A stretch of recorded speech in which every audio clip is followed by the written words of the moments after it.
نحمد نصلی علی رسول الکریم اما بعد فاعوذ باللہ من الشیطان الرجیم بسم اللہ الرحمن الرحیم۔ ہم قرآن مجید کی تفسیر کر رہے ہیں اور سورہ الرعد کی آیت نمبر 8 پر پہنچے ہوئے ہیں، تو ہم شروع کرتے ہیں۔ اعوذ باللہ من الشیطان الرجیم بسم اللہ الرحمن الرحیم۔ اللہ یعلم ما تحمل کل انثی وما تغید الارحام وما تزداد وکل شیء عنده بمقدار۔ اللہ جانتا ہے جو ہر مادہ اٹھائے ہوئے ہے اور جو کچھ رحم کم کرتے ہیں اور جو زیادہ کرتے ہیں، ہر چیز اس کے ہاں ایک اندازے سے ہے۔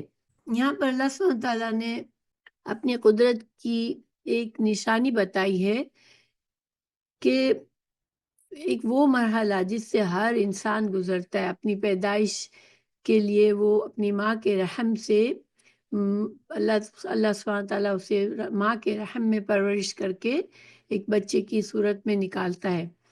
اب اس سے پیچھے اسباق کے کیا تعلق ہے، پیچھے کے جو سبق چل رہا ہے اس سے کیا تعلق ہے؟ چونکہ یہ مکی سورہ ہے اور رسول اللہ صلی اللہ علیہ وسلم کو کافروں سے واسطہ تھا، تو کافروں کا جو سب سے بڑا اعتراض ہوتا تھا وہ یہ ہوتا تھا کہ کیا ہم مر کے مٹی بن جائیں گے، ہماری ہڈیاں گل سڑ جائیں گی، تو کیا پھر ہمیں پھر سے اٹھایا جائے گا؟ یعنی کہ موت کے بعد اٹھائے جانے پر اور قیامت پر، آخرت پر وہ یقین نہیں لانا چاہتے تھے۔ تو اللہ سبحانہ تعالیٰ یہاں پر اس آیت کا مقصد یہ ہے کہ جب انسان کچھ بھی نہیں تھا، جب ماں کے رحم میں نطفے کی صورت میں بنا اور پھر آہستہ آہستہ مختلف درجات سے گزر کر، مختلف مراحل سے گزر کر وہ ایک پورا بچہ انسان بن گیا، ایک زندہ جاگتا بچہ پیدا ہوتا ہے، تو وہ کچھ عرصے پہلے وہ کچھ بھی نہیں تھا، اس کا کوئی وجود ہی نہیں تھا اور اللہ نے اسے پیدا کر دیا۔ تو پھر جب ایک بار پہلی بار پیدا کرنا تو زیادہ مشکل ہوتا ہے، جب اللہ سبحانہ تعالیٰ کی وہ قدرت ہے کہ وہ ماں کے رحم میں اندھیروں میں جو کسی کو نظر نہیں آتا اس میں ایک بچے کی تخلیق کرتا ہے، تو کیا وہ دوبارہ اس کو نہیں پیدا کر سکے گا؟ کیونکہ دوبارہ بنانا تو آسان ہوتا ہے ایک چیز کو۔ ہم اس آیت کو سمجھتے ہیں مزید۔ اللہ تعالیٰ نے فرمایا اللہ یعلم ما تحمل کل انثی، اللہ تعالیٰ نے فرمایا کہ ایک مادہ کے رحم میں جو کچھ وہ رکھتی ہے اسے اللہ بخوبی جانتا ہے۔ تو تغیظ، لفظ تغیظ جو ہے غادہ یغیظو سے ہے، اور یہ نقصا ینقصو کے معنی میں ہے۔ نقص، کسی کی چیز میں نقص ہو جانا کیا ہوتا ہے؟ اردو میں بھی بولتے ہیں نا، نقصان ہو جانا، نقص ہو جانا، کمی کے معنی میں ہوتا ہے۔ تو یہاں پر تغیظ جو ہے وہ کمی کے معنی میں ہے، نقص کے معنی میں، یعنی کہ کچھ کم ہونا یا کم کرنا، ٹھیک ہے۔ اسی طرح تزداد جو ہے زیادہ یزیدو، ہم اردو میں بولتے ہیں نا زیادہ، تو یہی ہے زیادہ یزیدو، اور اس کا معنی ہے زیادہ ہونا یا زیادہ کرنا، یعنی حمل قرار پانے سے لے کر بچہ پیدا ہونے تک ہر چیز کا علم اللہ تعالیٰ کو ہے، اور رحم میں بچہ یعنی کہ بچہ دانی کا یہ علم اللہ تعالیٰ کے خاص صفات میں سے ہے، یعنی اس بات کا علم کہ مذکر ہے یا مؤنث ہے، خوبصورت ہے یا بدصورت ہے، بدبخت ہے یا نیک بخت ہے، لمبی عمر پائے گا یہ بچہ یا کم عمر پائے گا، تو یہ ساری باتیں اللہ سبحانہ تعالیٰ جانتا ہوتا ہے۔ بچے کے بارے میں بچے کی قسمت بھی لکھ دی جاتی ہے، بچہ نیک بنے گا بد بنے گا یہ بھی اس کے ماں کے رحم میں ہی اس کے بارے میں یہ علم موجود ہوتا ہے اللہ کے پاس، اور وہ کتنا جیے گا اس دنیا میں۔ دیکھیے آج کل جو مشینوں کے ذریعے اور یہ بات جانتے ہیں کہ لڑکا ہوگا لڑکی ہوگا، ڈاکٹر بتا دیتا ہے رحم سے پہلے ہی، یعنی اس کی پیدائش سے پہلے ہی اللہ ڈاکٹر بتاتا ہے یہ مختلف آلات کے ذریعے ٹیسٹ کر کے۔ لیکن دیکھیے پہلی بات، انسان کو جو بھی کچھ علم ہے وہ اللہ ہی کا دیا ہوا علم ہے۔ پھر یہ ان کے پیشین گوئی ہوتی ہے، لیکن ہر دفعہ پہلی بات تو یہ کہ ہر بار یہ صحیح نہیں ہو سکتی، کبھی کبھار اس میں بھی غلطی ہو جاتی ہے، لیکن یہ تو صرف لڑکا ہوگا لڑکی ہوگا یہی پتہ چل سکتا ہے، لیکن وہ بچہ خوبصورت ہوگا، وہ بچہ صحیح سلامت پیدا ہوگا یا بدصورت ہوگا یا اس میں کوئی نقص ہوگا، جسمانی یا دماغی طور پر اس میں کوئی کمی ہوگی، یا وہ خوش بخت ہوگا یعنی کہ وہ اللہ کا نیک بندہ بن کے زندگی گزارے گا اور دنیا اور آخرت کی کامیابی پائے گا، یا وہ بدبخت ہوگا کہ نافرمان ہوگا اللہ کا اور اپنی دنیا اور آخرت دونوں تباہ کرے گا، یا وہ کتنا جیے گا، یہ سارا علم صرف اللہ ہی کے پاس ہے۔ اللہ سبحانہ تعالیٰ نے اس ٹاپک پر سورہ نجم میں بھی آیت نمبر 32 میں اللہ تعالیٰ نے فرمایا، اللہ تعالیٰ تمہیں بخوبی جانتا ہے کہ جب کہ اس نے تمہیں زمین سے پیدا کیا اور جب کہ تم اپنی ماؤں کے پیٹ میں بچے تھے، بس تم اپنی پاکیزگی خود بیان نہ کرو، یعنی اپنے آپ کو بہت پاکیزہ مت سمجھو، وہی پرہیزگاروں کو خوب جانتا ہے۔ ایک انسان، ہر انسان سمجھتا ہے میں تو بڑا اچھا انسان ہوں، تو ہمیشہ ہر انسان اپنے بارے میں اچھا گمان رکھتا ہے، لیکن انسان اصل میں کیسا ہے اللہ سبحانہ تعالیٰ ہی جانتا ہے۔ اجنہ، تم جب اجنہ سے، یہ جنین جو ہے جب بچہ ماں کے پیٹ میں ہوتا ہے اس کو جنین کہتے ہیں، اور جنین اس کو اس لیے کہتے ہیں کہ وہ چھپا ہوا ہوتا ہے، وہ کسی کو نظر نہیں آتا، جس طرح جن جو ہے، جن کو جن اس لیے کہتے ہیں کہ وہ ہمیں نظر نہیں آتا، تو اس لیے لوگوں سے یہ مستور ہوتا ہے، چھپا ہوا ہوتا ہے، یعنی جب تمہاری کوئی کیفیت و حرکت مخفی نہیں اللہ سے، حتیٰ کہ جب تم ماں کے پیٹ میں تھے جہاں تمہیں کوئی دیکھنے پر قادر نہیں تھا، وہاں بھی تمہارے تمام احوال سے اللہ واقف تھا، تو پھر تم اپنی پاکیزگی بیان کرنے اور اپنے منہ میاں مٹھو بننے کی کیا ضرورت ہے؟ مطلب یہ کہ ایسا نہ کرو تاکہ ریاکاری سے تم بچو۔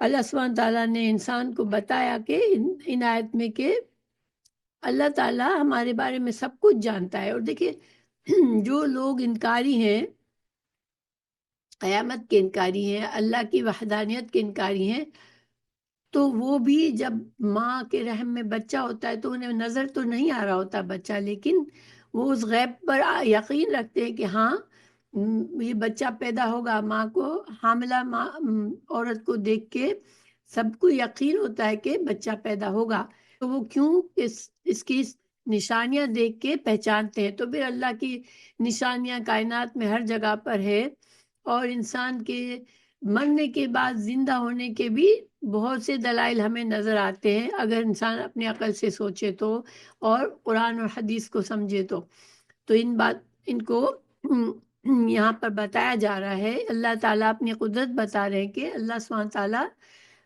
ہی ہے جو کہ تم کو رحم میں، تمہاری ماں کے رحم میں بھی بڑھاتا ہے اور ایک انسان بناتا ہے۔ پھر دوسری جگہ یہ مضمون آیا ہے سورہ زمر آیت نمبر 6 میں، اللہ تعالیٰ نے فرمایا اللہ نے تم سب کو ایک ہی جان سے پیدا کیا ہے، پھر اسی سے اس کا جوڑا پیدا کیا، اور تمہارے لیے چوپایوں میں سے 8 نر و مادہ اتارے، اور وہ تمہیں تمہاری ماؤں کے پیٹوں میں ایک بناوٹ کے بعد دوسری بناوٹ پر بناتا ہے، اور 3 اندھیروں میں، یہی اللہ تعالیٰ تمہارا رب ہے، اسی کے لیے بادشاہت ہے، اس کے سوا کوئی معبود نہیں، پھر تم کہاں بہک رہے ہو؟ دیکھیں یہاں اس آیت میں اللہ تعالیٰ نے یہ ایک طرح سے اشارہ دیا کہ انسان کی تخلیق کس طرح سے ہوتی ہے، ماں کے رحم میں کن کن حالتوں سے بچہ گزر کے ایک انسان کی شکل اختیار کرتا ہے، تو پہلے نطفہ ہوتا ہے، پھر علقہ بنتا ہے، پھر مضغہ بنتا ہے، پھر ہڈیوں کا ڈھانچہ بنتا ہے جس کے اوپر گوشت کا لباس اللہ تعالیٰ پہناتا ہے، ان تمام مراحل سے گزرنے کے بعد انسان کامل تیار ہوتا ہے، اور یہ جو سٹیجز ہے اس کو مزید دوسری جگہ بھی اللہ تعالیٰ نے بتایا ہے، وہاں پر ہم ان کو مزید سمجھ سکتے ہیں، لیکن سائنس سے یہ بھی پتہ چلتا ہے انسان کے یہ جو مراحل اللہ نے ذکر فرمائے ہیں وہ آج کی سائنس بھی تصدیق کرتی ہے ان مراحل کو، اور 1400 سال پہلے قرآن میں یہ بات بتا دی گئی۔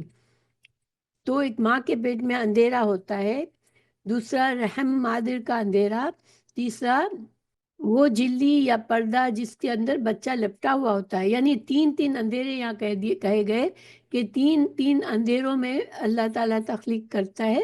تو یہ تین اندھیرے ماں کا پیٹ کے اندر جو ہو رہا ہے تو وہ اندھیرے میں ہی ہے. پھر دوسرا رحم، پیٹ کے اندر رحم کے اندر بچہ ہوتا ہے تو وہ دوسرا اندھیرے کا پردہ، اور تیسرا وہ جلی جس میں بچہ ہوتا ہے. تو یہ سارے اندھیرے کے پردے ہیں، اور یہ ساری چیزیں اب ہمیں سائنس سے پتہ چلتی ہے.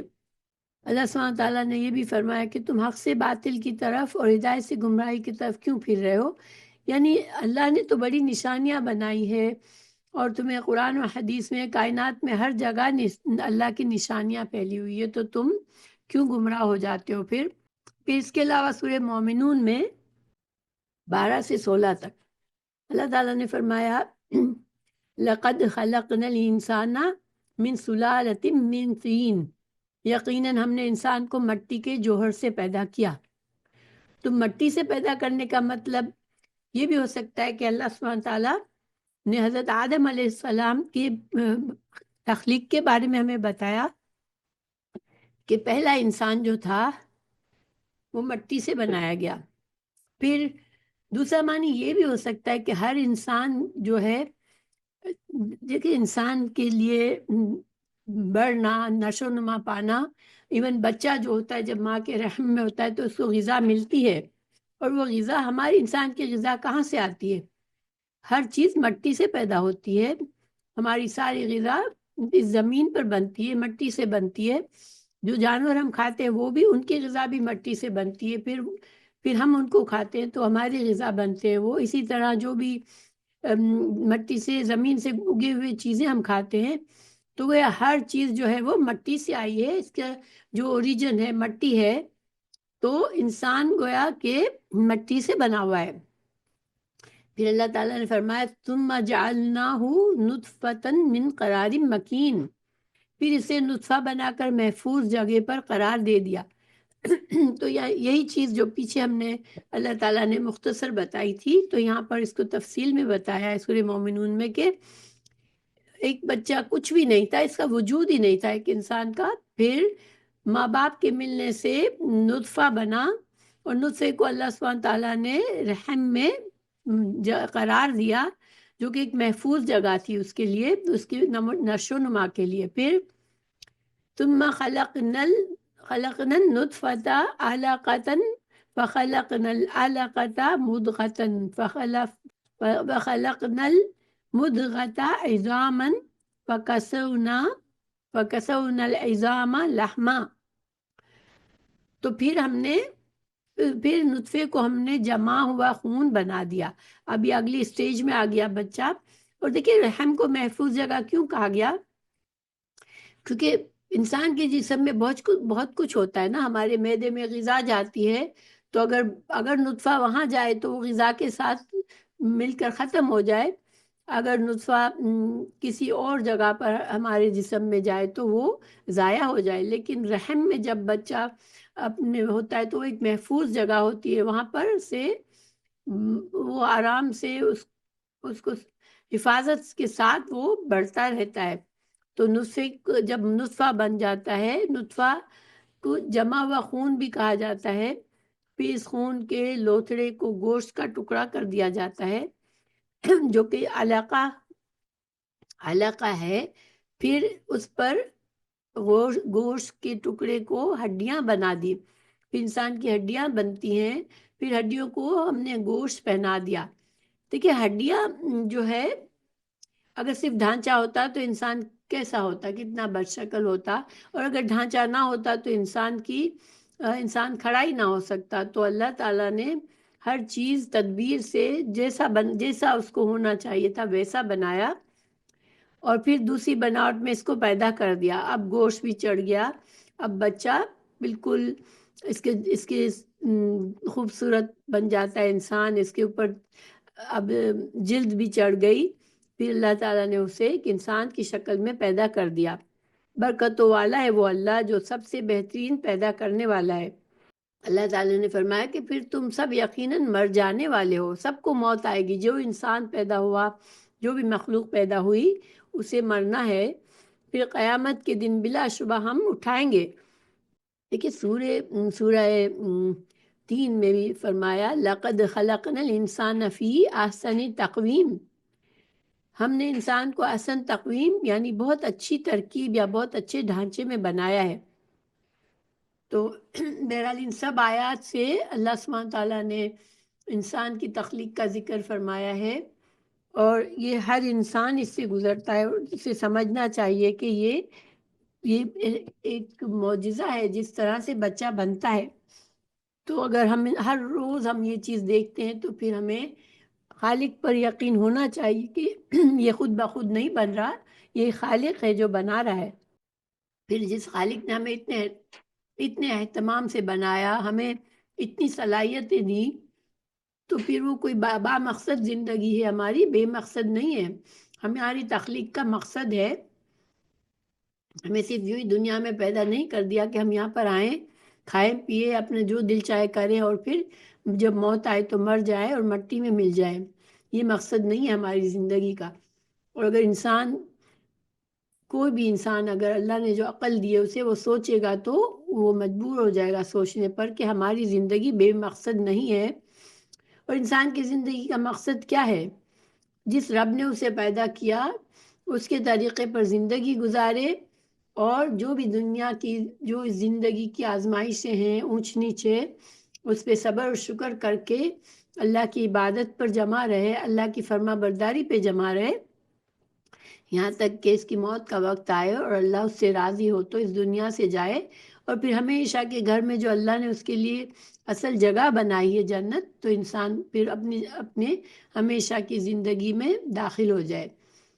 تو اب حضرت عبداللہ بن عمر بیان کرتے ہیں، ایک حدیث ہے، رسول اللہ صلی اللہ علیہ وسلم نے فرمایا مفاتح الغیب خمس ان اللہ عنده علم الساعة وينزل الغيث ويعلم ما في الأرحام وما تدري نفس ماذا تكسب غدا وما تدري نفس بأي أرض تموت ان اللہ علیم خبیر۔ حدیث میں بتایا گیا غیب کی کنجیاں 5 ہے، یعنی کہ 5 ایسی چیزیں ہیں جس کا اللہ تعالیٰ نے کسی کو علم نہیں دیا، یعنی رسولوں کو اللہ تعالیٰ نے بہت سا علم بتایا غیب کا بھی، لیکن یہ 5 چیزیں صرف اللہ ہی جانتا ہے۔ وہ کیا ہے کہ سورہ لقمان میں ان کا ذکر کیا گیا ہے۔ سورہ لقمان کی آیت نمبر 34 میں اللہ تعالیٰ نے فرمایا بے شک اللہ تعالیٰ ہی کے پاس قیامت کا علم ہے، وہی بارش نازل فرماتا ہے، اور ماں کے پیٹ میں جو ہے اسے جانتا ہے۔ کوئی بھی نہیں جانتا کہ کل کیا کچھ کرے گا، نہ کسی کو یہ معلوم ہے کہ کس زمین میں مرے گا۔ یاد رکھو اللہ تعالیٰ ہی پورے علم والا ہے اور صحیح خبروں والا ہے۔ تو گویا کہ دیکھیں بارش کی بھی اللہ کے علم الغیب میں سے ہے، کہ یقینی علم کے بارش کب ہوگی کہاں ہوگی یہ صرف اللہ ہی جانتا ہے۔ پھر محکمہ موسمیات ہم کہیں گے وہ تو ہمیں پیشن گوئی کرتے ہیں، تو دیکھیں وہی بات ہے جیسے کہ الٹرا ساؤنڈ سے بچے کے بارے میں بتا دیتے ہیں کہ نر ہے یا مادہ ہے، تو اسی طرح بارش کے لیے بھی اللہ کے جو دیا ہوا علم ہے، اللہ نے انسان کو بہت ہی صلاحیتیں دی اور بہت سا علم دیا ہے، تو وہ پیشن گوئی تو کرتے ہیں، مگر ان کی پیشن گوئی ہمیشہ صحیح نہیں ہوتی ہے۔ بعض اوقات یہ بتاتے ہیں اور بارش کہیں اور بنتی ہے یا ہوتی ہی نہیں ہے، تو بارش کا صحیح علم صرف اللہ ہی جانتا ہے، اور کس قدر بارش ہوگی کب ہوگی یہ اللہ ہی جانتا ہے۔ پھر انسان کل کیا کرے گا، تو دیکھیں ہم میں سے کوئی بھی انسان، ہم بڑی بڑی پلاننگ ہوتی ہے ہماری، بہت سی چیزیں ہم نے سوچ کے رکھی ہوتی ہے، مجھے یہ کرنا ہے، مجھے یہ کرنا ہے، مجھے یہ کرنا ہے، لیکن ہوتا وہی ہے جو اللہ تعالیٰ چاہتا ہے۔ انسان اپنی کوشش اور ارادہ کا اختیار رکھتا ہے، لیکن نتائج صرف اللہ کی مرضی سے آتے ہیں۔ اور پھر اسی طرح کسی کو آنے والے کل کے بارے میں نہیں ہے تو وہ اس کی زندگی میں آئے گا یا بھی نہیں آئے گا. یعنی ہمیں نہیں پتا کب ہماری موت آ جائے، کہ کل ہمارے نصیب میں ہو ہی نہ تو یہ بھی ہو سکتا ہے. بہت سے لوگ سوتے ہیں پھر کبھی اٹھتے ہی نہیں ہے. پھر کیا کرے گا انسان، کل کیا کرے گا، یہ بھی ہم بعض اوقات ہم نے پورے پلاننگ ہوتی ہے، لیکن ہم صبح اٹھتے ہیں اور پھر ہمارا کوئی کام جس طرح نہیں ہوتا ہے جس طرح ہم نے پلاننگ کی ہوئی ہوتی ہے. پھر موت کہاں آئے گی؟ دیکھیں انسان کہیں رہ رہا ہوتا ہے، بعض اوقات ساری زندگی ہم دیکھتے ہیں کہ کوئی انسان کسی ایک شہر میں رہتا ہے، لیکن اگر اس کی موت کہیں اور ہوتی ہے تو وہ کسی نہ کسی طرح اس کی موت کے لیے وہ وہاں پہنچتا ہے اور اس کی موت اسے وہاں نصیب ہوتی ہے. تو یہ علم بھی کسی کو نہیں پتا. پھر یہ جو حدیث ہم نے پڑھی، مفاتح الغیب خمسن، کہ غیب کی چابیاں 5 ہے، یہ صحیح بخاری کی حدیث ہے. اچھا، یہ جو اللہ تعالیٰ نے فرمایا کہ وما تغیض الارحام وما تزداد، جو رحم کم کرتے ہیں یا زیادہ کرتے ہیں، تو اس کے مختلف معنی کیے گئے ہیں کہ بچہ ضائع ہو جاتا ہے، بعض اوقات بچہ یا تو بالکل ضائع ہو جاتا ہے یا پیدا ہوتا ہے لیکن نامکمل ہوتا ہے، یا مدت ولادت میں اضافہ یا کمی ہو جاتی ہے، بعض کے ہاں 6 یا 9 مہینے، بعض کے ہاں 10 یا ماہ بھی ہو جاتے ہیں. تو یہ ساری چیزیں اللہ ہی جانتا ہوتا ہے. اچھا، ایک جو آخری ٹکڑا ہے آیت نمبر 8 کا، وہ ہے وَكُلُّ شَيْءٍ عِندَهُ بِمِقْدَارٍ. یہ تقدیر کا ذکر ہے. اللہ تعالیٰ کو ازل سے ابد تک ہر چیز کا علم ہے. اس نے ہر چیز کے متعلق پہلے ہی سب کچھ طے کر کے لوح محفوظ میں لکھ دیا ہے، اور یہی تقدیر ہے. اس پر ایمان نہ ہو تو آدمی مسلمان نہیں ہوتا. ایک مسلمان کو جس طرح اللہ پر ایمان رکھنا ہے، اسی طرح اس کو یہ بھی ایمان رکھنا ہے کہ ہماری تقدیر اللہ نے بنائی ہے. تو پھر کیا ہماری جو کوشش کرتے ہیں، پلاننگ کرتے ہیں، اس کی کیا پھر حیثیت ہے؟ دیکھیں، انسان کو اللہ نے اختیار دیا ہے، مگر وہ اختیار کتنا ہے کہ وہ ارادہ کرتا ہے، پلاننگ کرتا ہے، کوشش کرتا ہے، لیکن انسان کی کوشش میں اس کی کامیابی یا ناکامیابی، اس کو کتنا رزق ملے گا، کتنی زندگی ملے گی، وہ اچھا کامیاب انسان ہوگا یا ناکام رہے گا، یہ ساری چیزیں کیا ہے؟ یہ ہماری تقدیر ہے. پھر سوال یہ پیدا ہوتا ہے کہ کیا ہماری تقدیر لکھی ہوئی ہے تو پھر کیا ہمیں کوشش بھی کرنی چاہیے، یا خود سے ہماری تقدیر میں جو ہونا ہے وہ ہو جاتا ہے؟ تو دیکھیے، کوشش اور اسباب، یہ دنیا اسباب کے پردوں میں چلتی ہے. کوشش کرنا ہمارا کام ہے، ارادہ کرنا ہمارا کام ہے، لیکن جو بھی پھر آئے ہو اس پر صبر کرنا یا اس پر خوش ہو جانا، یہ بھی ہمارے ایک مسلمان کے لیے یہ ضروری ہے کہ اللہ کی مرضی پر اور اپنی تقدیر پر بھروسہ کرے کہ اللہ نے جو چاہا وہی ہونا ہے. پھر اللہ تعالیٰ نے فرمایا اِنَّ كُلَّ شَيْءٍ خَلَقْنَاهُ بِمِقْدَارٍ. یہ سورہ القمر کی آیت نمبر 49 ہے. بے شک ہم نے جو بھی چیزیں ہیں، ہم نے اسے ایک اندازے کے ساتھ پیدا کیا ہے. یعنی وہی جانتا ہے کہ کون سی چیز کتنی ہوگی اور کیسے ہوگی، یہ اندازے میں کمی بیشی نہیں ہو سکتی. دیکھیں، ہم بعض اوقات دیکھتے ہیں کہ بعض لوگ اتنا نافرمانی کرتے ہیں، اتنے گناہ کرتے ہیں، اتنا ظلم کرتے ہیں دنیا میں، اور مگر ان کو کچھ بھی نہیں ہو رہا ہوتا. تو ہم سوچتے ہیں کہ کیوں ان کے ساتھ کچھ نہیں ہو رہا برا، جبکہ وہ اتنا برا کر رہے ہیں. تو اللہ سبحانہ تعالیٰ کی یہ رحمت ہے کہ اللہ نے انسانوں کے لیے مہلت مقرر کر رکھی ہے، اور ہر چیز کی جو مہلت ہے اس سے پہلے اللہ تعالیٰ وہ کام نہیں ہونے دیتے. یعنی وہ کام جب ہی ہوگا جب اللہ تعالیٰ نے جتنی مہلت رکھی ہے کسی انسان کے لیے. اور اللہ تعالیٰ کی حکمت ہے، اللہ جانتا ہے کہ کب کون سا کام ہونا چاہیے اور کس کام کو کب ہونا بہتر ہے. اللہ تعالیٰ نے آیت نمبر 9 میں فرمایا عالم الغیب والشہادۃ الکبیر المتعال. وہ غیب اور حاضر کو جاننے والا ہے اور بہت بڑا، نہایت بلند ہے. تو عالم الغیب الکبیر، اللہ تعالیٰ کی صفات کچھ ذکر کی گئی یہاں پر. تو عالم الغیب میں بھی اور المتعال میں بھی اور والشہادۃ، یہ سارے ہے نا، یہ سارے مبالغے کے صیغے ہیں، ان سب میں مبالغہ ہے کیسے؟ دیکھیں المتعال جو ہے یہ اصل میں اعلیٰ یا علو سے بنا ہے، جس کے معنی ہوتا ہے بلندی، ٹھیک ہے؟ تو متعال جو ہے اللہ تعالیٰ کے علم کی وسعت اور اس کی کبریائی اور بلندی کا بے حد و حساب ہونا بتایا گیا، یعنی مبالغے کے مطلب سے، مبالغہ یہاں لانے سے کیا مطلب ہے کہ اللہ تعالیٰ کی یہ ساری صفات جو ہیں کہ اللہ کا عالم الغیب ہونا، اللہ کا بلند ہونا، اللہ کا حاضر ہونا، یہ سب کیا ہے؟ بے حد و حساب ہے، یعنی جس کی کوئی مقدار ہم نہیں اندازہ لگا سکتے۔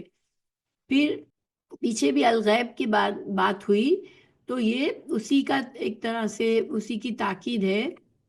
اور غیب کیا ہوتا ہے؟ دیکھیے غیب وہ چیزیں ہوتی ہیں جو ہمارے حواس یا ہماری عقل سے غائب ہو۔ انسان کے جو حواس خمسہ ہیں، چھونا، اس کو دیکھنا، سننا، محسوس کرنا، تو یہ سارے جو حواس خمسہ ہیں اس سے انسان کسی چیز کا اندازہ نہیں لگا سکتا، کسی چیز کو نہیں، اس کے ادراک نہیں کر سکتا، یا ایون اپنی عقل سے بھی اگر انسان اپنی عقل دوڑاتا ہے کہ میں اللہ کو ذات کو سمجھ سکوں، تو یہ اس کے بس کی بات نہیں ہے۔ تو غیب جو ہے وہ انسان کی عقل سے اور انسان کے حواس سے باہر کی چیز ہے۔ اور الشہادہ مصدر کے معنی، مصدر ہے جو کہ اس میں فاعل کو کیا ہوتا ہے؟ کام کرنے والا، ٹھیک ہے؟ یعنی شاہد، موجود، شاہد ہوتا ہے یہ حاضر، کوئی انسان کہیں حاضر ہوتا ہے، کچھ دیکھ رہا ہوتا ہے۔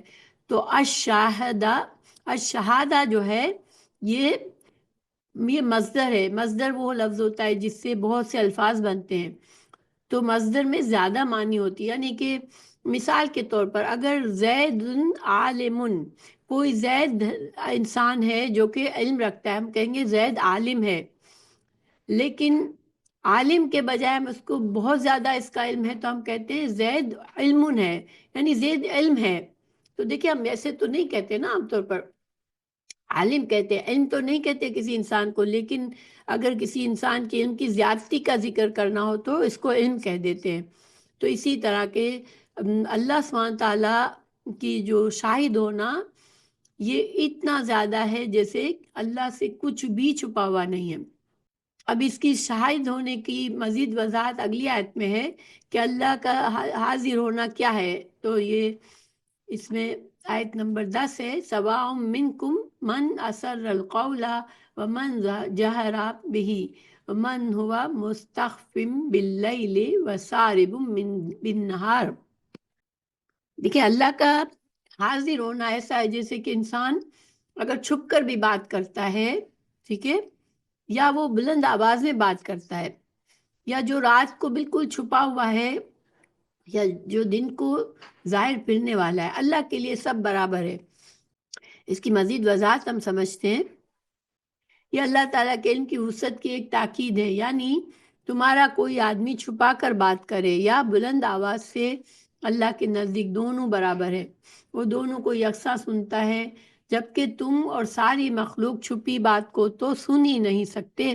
البتہ بلند آواز سے کی ہوئی بات ایک شخص کے بات کو سن سکتے ہیں ہم اور سمجھ سکتے ہیں، مگر جب 4-6 آدمی ایک ساتھ بلند آواز میں بھی بات کرے تب بھی ہم نہیں سمجھ پاتے، کیونکہ بہت سارا شور ہو جاتا ہے، تو ہم کسی کی بھی بات نہیں سمجھ پاتے۔ یہ ہماری انسان کی اتنی لمٹ ہے بس، کہ وہ اگر کوئی انسان بات آواز کے ساتھ کرتا ہے تو وہ ایک جس کے کان کام کرتے ہیں وہ سن سکتا ہے، لیکن وہ وہاں ہے ہی نہیں، کسی نے چھپ کر بات کی تو اسے نہیں پتہ چلتا۔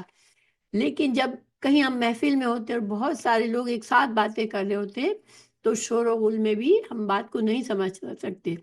لیکن دیکھیں اللہ کی ذات، ہر انسان اللہ سے کچھ نہ کچھ مانگ رہا ہوتا ہے، ہر لمحہ کائنات میں، دنیا میں جو بھی انسان اللہ کو مانتا ہے وہ اللہ سے سوال کرتا ہے اپنی ضرورتوں کے بارے میں، اپنی تکلیف کے بارے میں، اپنی جو کچھ وہ اللہ سے چاہتا ہے وہ بولتا رہتا ہے۔ اللہ سبحانہ تعالیٰ ہر انسان کی بات کو سنتا ہے اور اس کی دعاؤں کو قبول کرتا ہے، اور یہی اللہ ہی کی ذات ہے جو جس میں یہ صفت موجود ہے، یہ اللہ کا ظاہر ہونا ہے یا اللہ کا علم رکھنا ہے۔ پھر لفظ